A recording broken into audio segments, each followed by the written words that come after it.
국회의원이 되고 난 후 가장 국회의원답게 활동하는 것이 법안 소위였다고 항상 생각하고 있습니다. 여기 계신 많은 의원님들도 저하고 똑같이 여길 것입니다. 왜냐하면 법안 소위는 입법 과정의 안전장치이기 때문입니다. 이 안전장치를 의도적으로 생략했다는 것은 법률의 완성도를 검증할 기회를 스스로 포기한 것과 다르지 않습니다. 그래서 절차는 내용보다 중요할 때가 있습니다. 왜냐하면 절차는 공정성을 보장하기 때문입니다. 내용은 정치적 입장에 따라 평가가 달라질 수 있지만 절차의 준수 여부는 객관적으로 판단할 수 있습니다. 절차를 지켰다는 사실 자체가 법률의 정당성을 뒷받침하는 근거가 됩니다. 반대로 절차가 무너지면 아무리 좋은 내용이라 주장하더라도 국민은 그 법을 신뢰하기 어렵습니다. 국회법은 단순한 내부 규칙이 아닙니다. 그것은 헌법이 부여한 입법권을 어떻게 행사할 것인지에 대한 최소한의 약속입니다.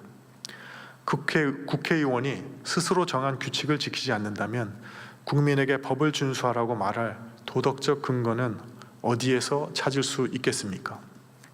법을 만드는 기관이 법 절차를 무시한다면 법치주의의 토대 자체가 흔들릴 수밖에 없습니다. 더불어민주당이 다수 의석을 확보했다고 해서 입법 절차를 생략할 권한까지 부여받은 것은 아닙니다. 다수결은 결론을 내리는 방식이지 과정 자체를 생략할 수 있는 특권이 아닙니다. 민주주의는 단순한 숫자의 게임이 아니라 과정의 정당성을 통해 완성됩니다.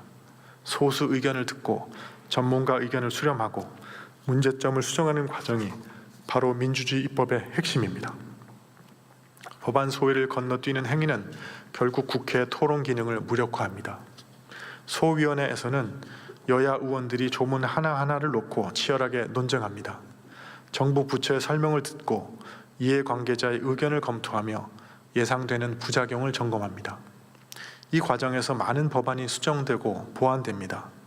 그런데 이러한 과정이 생략된다면 법률은 충분한 검증 없이 통과될 가능성이 커집니다. 더 심각한 문제는 선례가 남는다는 점입니다. 단 한 번만이라도 절차를 무시한 입법이 가능해지면 다음에도 같은 방식이 반복될 것입니다. 정권이 바뀔 때마다 다수당이 절차를 생략하고 법안을 밀어붙이는 악순환이 시작될 수 있습니다. 그렇게 된다면 국회는 수기 기관이 아니라 단순한 다수당에 의한 표결 기계로 전락하게 됩니다. 국회가 표결만 하는 기관이라면 굳이 상임위원회가 필요하지도 않습니다. 법안 소위도 필요 없고 공청회도 필요 없습니다. 다수 의석만 확보한 후 언제든 법을 만들 수 있다면 국회는 민주적 정당성을 잃고 권력투쟁의 장으로 변질될 것입니다. 이것이 바로 절차적 민주주의가 무너졌을 때 나타나는 모습입니다. 입법 과정의 절차는 소수당을 보호하기 위한 장치이기도 합니다.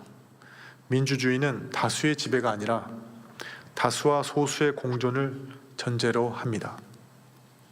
소수 의견이 충분히 개진될 수 있도록 보정하는 것이 국회 절차의 핵심 목적입니다. 법안 소위는 바로 그 기능을 수행하는 회의입니다.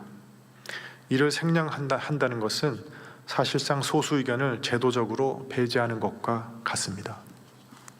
이러한 방식의 입법은 장기적으로 다수당인 우리 더불어민주당에게도 위험한 일입니다.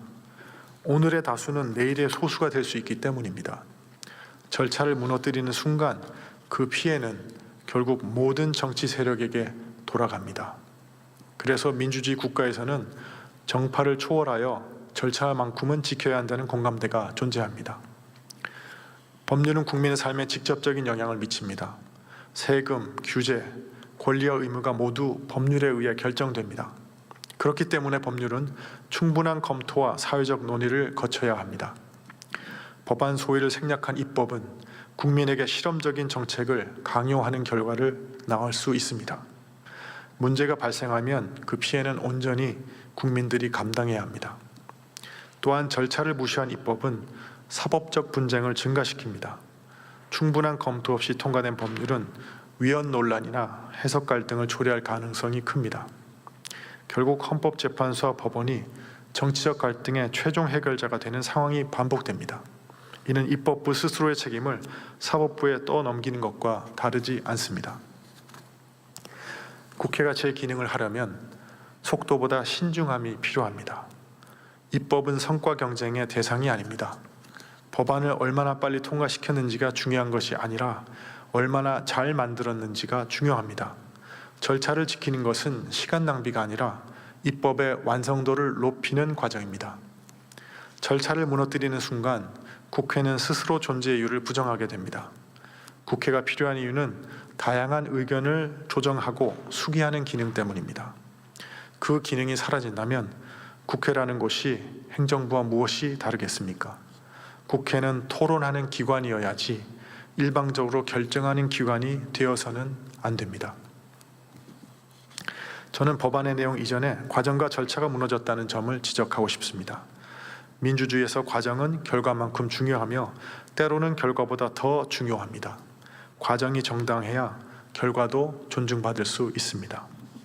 국회가 스스로 만든 절차를 지키지 않는다면 국민 역시 법을 신뢰하지 않게 됩니다. 법의 권위는 강제력에서 나오지 않습니다. 공정하게 만들어졌다는 믿음에서 나옵니다.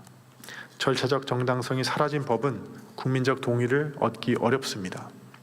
지금 이 순간 우리가 바로잡지 않는다면 앞으로도 반복될 것입니다. 그리고 그때마다 국회의 권위는 조금씩 약화될 것입니다. 결국 국민은 국회를 신뢰하지 않게 되고 정치 혐오는 더욱 심화될 것입니다.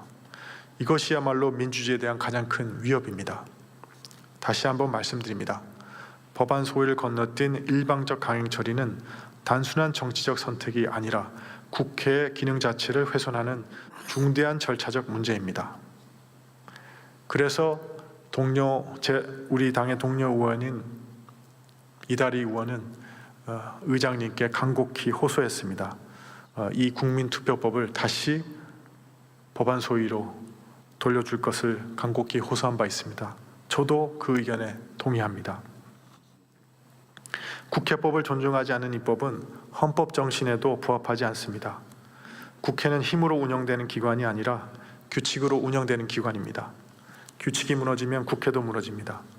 그리고 국회가 무너지면 민주주의 역시 흔들릴 수밖에 없습니다. 따라서 저는 오늘 이 필리버스터를 통해 호소드립니다.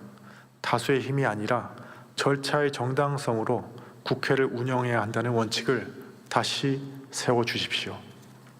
법안의 찬반을 떠나 절차적 정당성을 회복하는 것이 국회의 명예를 지키는 길이라는 것을 더불어민주당 의원님들도 잘 알고